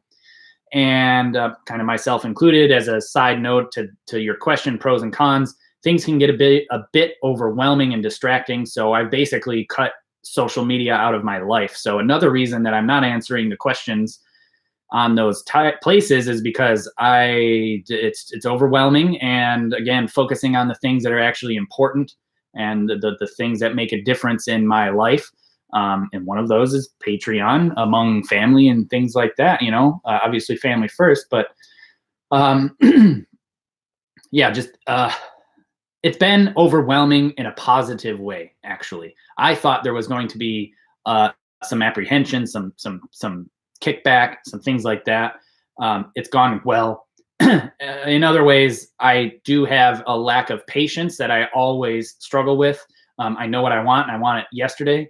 So that I still have to maintain my patience, but it's gone really well overall. I want to do a lot more equipment testing. It's just not in it's not in the pocketbook, and it's also not in the time available yet, but absolutely will be, and doing more of those things as far as third-party stuff. I'm not allowing sponsorships.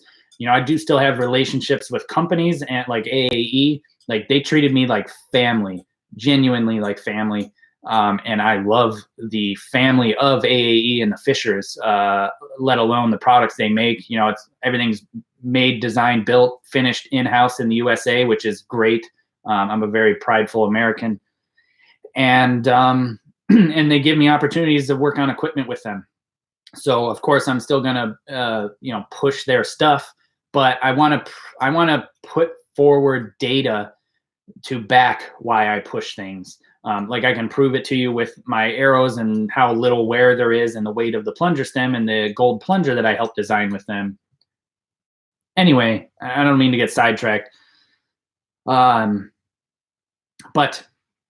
the YouTube journey has been overwhelming, also encouraging, exciting, and it's been pretty nice. As far as pros and cons, pros is I am not letting my doctorate of archery go to waste, right?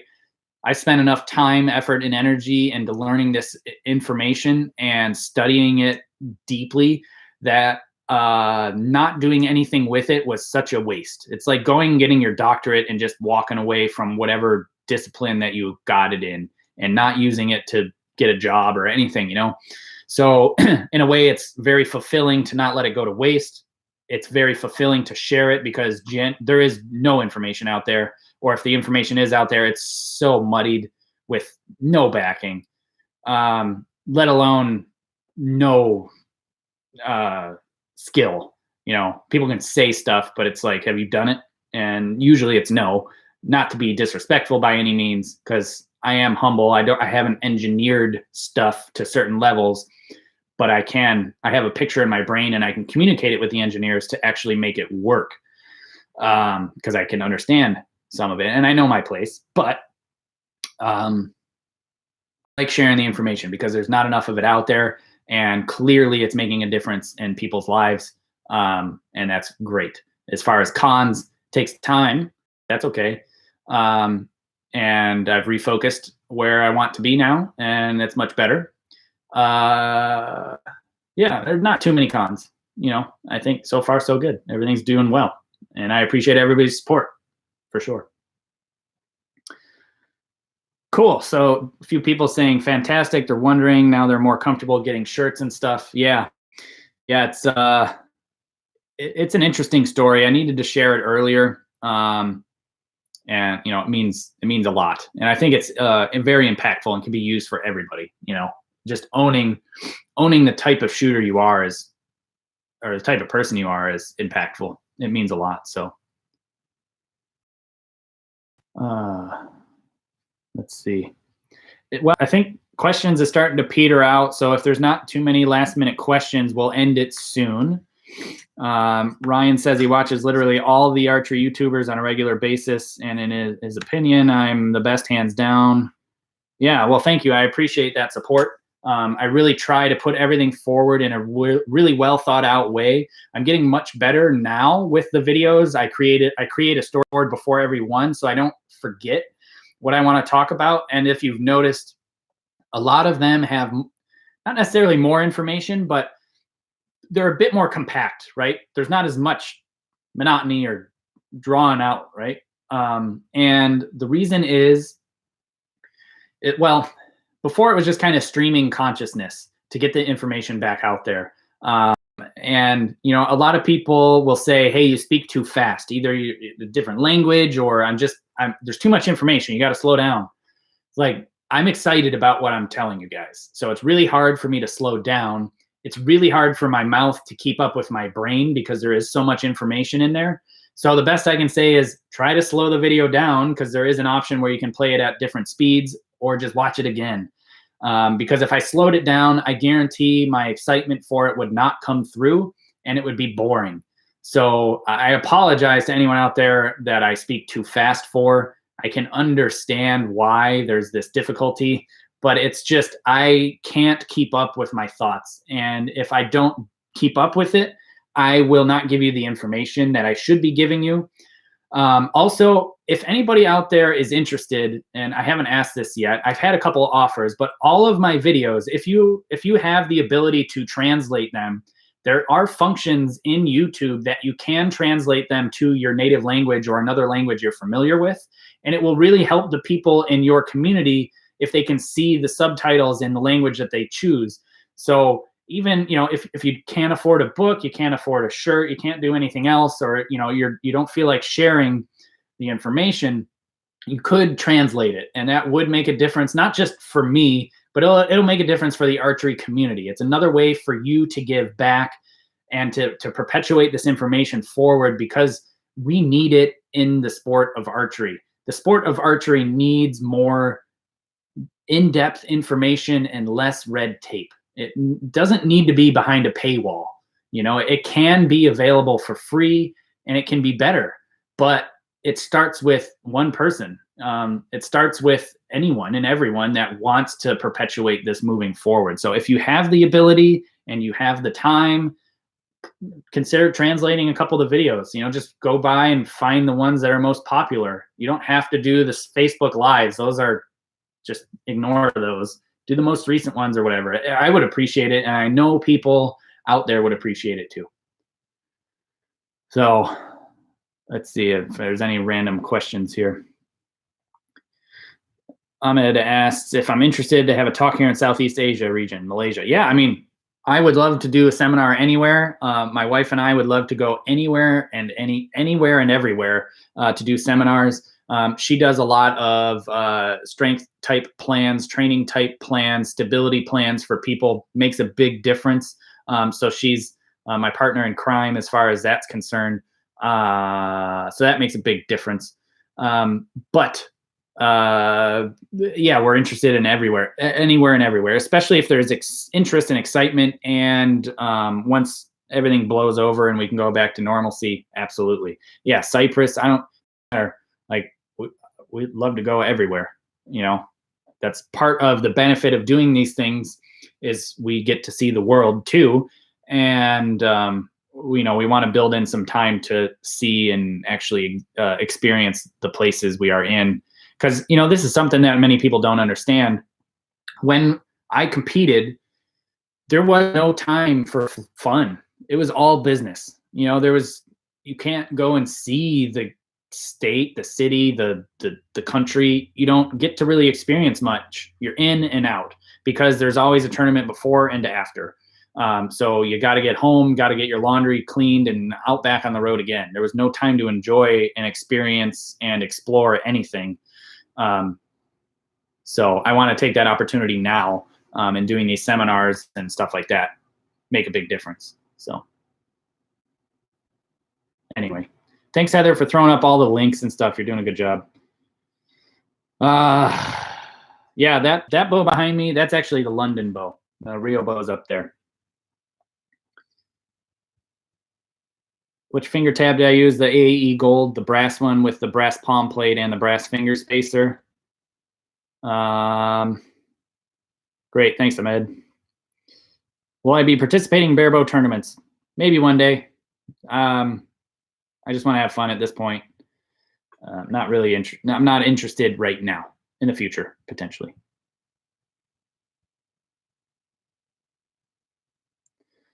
All right, well, I'm going to cut it here. I appreciate everybody's support. Like I said, if you're interested in the book, Tuning for Performance, check that out on my website, jkaminski.com.